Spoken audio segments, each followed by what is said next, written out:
A whole lot of news outlets have filed friend of the court briefs, amicus briefs, in support of CNN and Jim Acosta, including Fox News. And I'm getting a lot of emails about this. I don't make decisions for Fox News. I don't make decisions for corporate Fox News.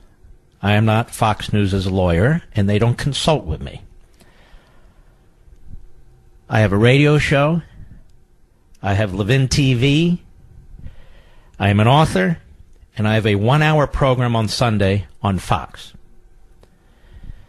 So Fox, CNN, and the rest are free to do whatever they want to do. I do my 1-hour show. I think all these news organizations are really quite outrageous in their filings. They have a good chance of winning.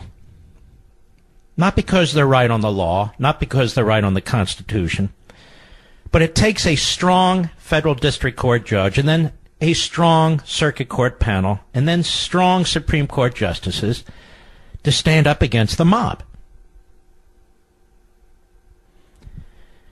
CNN and Jim Acosta are not protecting the freedom of the press. They're protecting themselves. This is not some great First Amendment case. If you read the Theodore Boutros, Theodore Olson brief, it almost reads like a first-year law student wrote it with a bunch of Crayola crowns, in my view. It's boilerplate. At no point do any of these news organizations, any of them,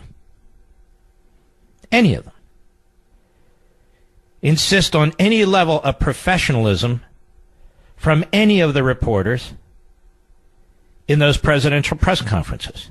I don't mean roll over and play dead. I don't mean be lapdogs like we saw the media during the Obama administration. You can be tough. You can ask aggressive questions. But you can't throw a tantrum. You can't take over the press conference. And the president, not some damn judge or group of judges, gets to decide. A president gets to decide. And if the president had thrown Acosta out of the White House, and you know what? He never did. He took his hard pass away so he can seek a daily press pass on a daily basis. But if the president had removed people in that room who opposed him, he would have removed every reporter in that room virtually. But he didn't. He didn't remove the NBC reporter. He didn't remove the PBS reporter. He didn't remove the, I don't even know where she's from, April Ryan reporter. He didn't remove the other CNN reporters. So if this is content-based, they have a hell of a tough time proving it. We, the American people, saw what's going on. We have a very, very low opinion of the news media. And we also have a very low opinion of the judiciary. Now, will they combine once again to uproot the Constitution, to do damage to the First Amendment and freedom of the press? It is Mr. Acosta and his emotional tantrums in the press conferences who denies the press and denies the president and his surrogate, the press secretary, the ability to communicate with the American people. I want CNN to know. I want the lawyers for Fox to know, and USA Today and the AP to know. You're not there for yourselves. You're there for us. And if you're going to defend Jim Acosta, that's a problem.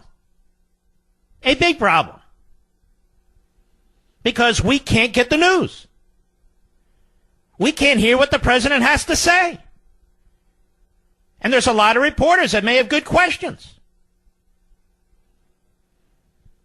So the media in this case is circling the wagons around individual personalities while clothing themselves in the First Amendment. Because so much of the media today, the news media, on the cable channels, on the network channels and so forth, has become a matter of personalities going Hollywood.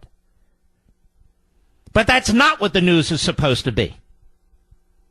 I don't care who the hell files an amicus brief supporting CNN and Jim Acosta, and the media reporting on itself.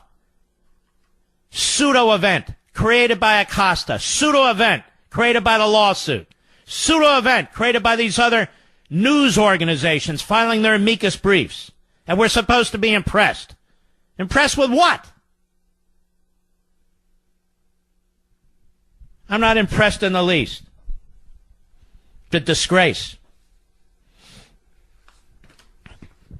And these damn courts better keep in mind separation of powers. And these damn courts better keep in mind that people may start bringing lawsuits against them for not having televised hearings in the Supreme Court. Why aren't there televised hearings in the Supreme Court? I mean, the vast majority of the American people have no idea what's going on in the Supreme Court during oral arguments. Why shouldn't they be televised? Why shouldn't they be on cable, network TV? Why shouldn't they be on satellite TV? Why shouldn't they be on handheld devices? Why shouldn't the American people know what the hell's going on during oral argument in the Supreme Court? What about that, Chief Justice?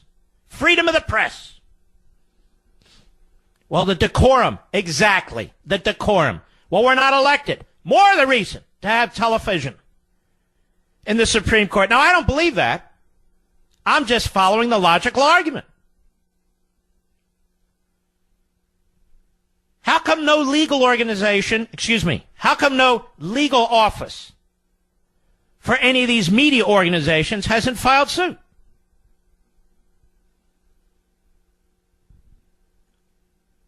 President of the United States has the right to manage the press conference. I'm not talking about manage the content, but manage the decorum, the civility. He's not required to stand there and one egomaniac, one narcissist, one media personality take over the room.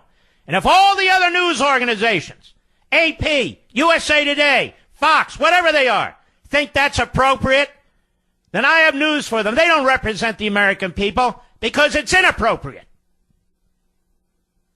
It's inappropriate. They would not tolerate such behavior in their own offices, in their own studios. They wouldn't tolerate it for a minute. Nobody would. The courts wouldn't tolerate it in their courtrooms. Teachers wouldn't tolerate it in their rooms. You don't have to agree with the president, but there has to be some level of self-discipline. And maybe these media organizations can tell us, when is a reporter out of control, if not Jim Acosta? When is a reporter hijacking a press conference? You see, ladies and gentlemen, this is more of the same. The media no longer simply report the news. They create the news. They create the news. That's not protected by the First Amendment. That's not intended by the First Amendment. Wow. They're defending the First Amendment. Really? You know what's amazing? These media organizations are the last to defend the First Amendment. They don't defend religious liberty. They do not. The freedom of association, they don't defend that. Free speech, well, if you're conservative, they certainly don't defend that. But freedom of the press, they don't even support freedom of the press. They support their freedom to do what they want to do. That's not freedom of the press. If you cannot conduct yourself like a civil, mature adult in a presidential news conference and still ask tough questions that the president may not like, then you don't deserve to be there. And if CNN doesn't have the responsibility to withdraw somebody like that, then the President of the United States, finally, after all this time, has every right to.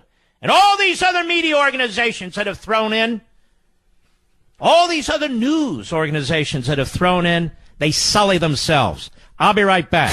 Mark Levin.